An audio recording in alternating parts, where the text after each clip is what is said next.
Alright, we're going to do chapter 2, number 69. This was a little more complicated problem here.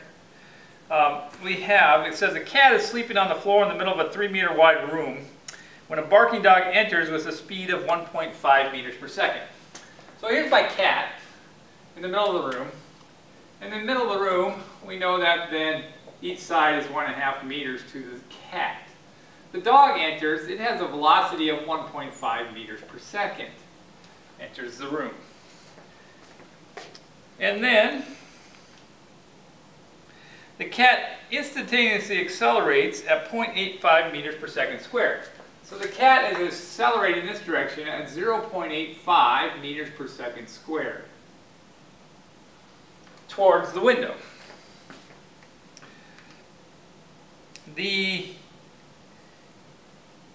At the opposite side, the dog, a bit startled by the cat, begins to slow down at 0.10 meters per second squared as soon as it enters the room.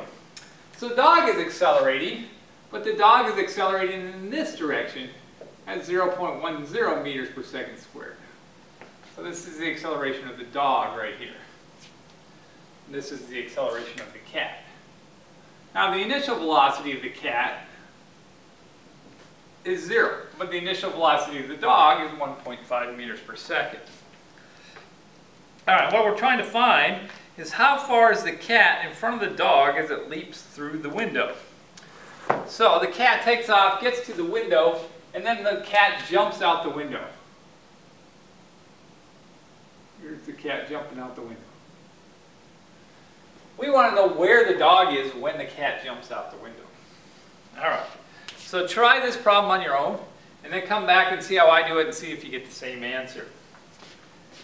The way to figure this out is we don't know where the dog's going to be because we don't know how long the dog time-wise has to go across the room. We don't know what its final velocity is.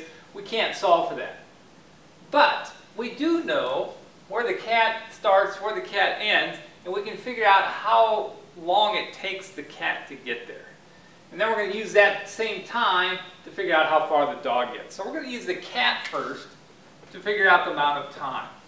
So for the cat, we're going to use, and the best equation to use is this equation.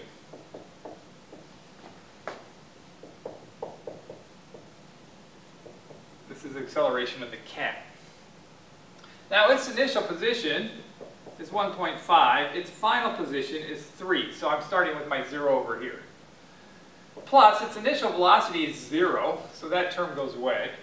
And this is just 1/2 times 0.85 times t squared. So to solve that, I'm just going to solve this for t and figure out what the time is. So this is going to end up at 3 minus 1.5, just subtracting 1.5 to the other side. And then I'm going to divide by this, and I'm going to get 2 times 3 minus 1.5 all over 0.85, and then to get t, I have to take the square root of the whole thing. So that's what I'm going to get if I solve that for t. When I solve it for t, I get the time that the cat takes to go across the room is 1.879 seconds.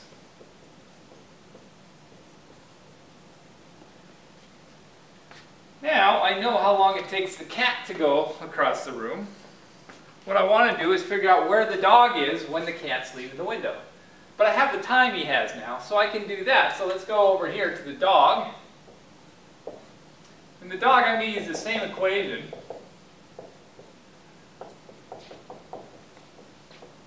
That's the acceleration of the dog times t squared. The time is the same in both of them.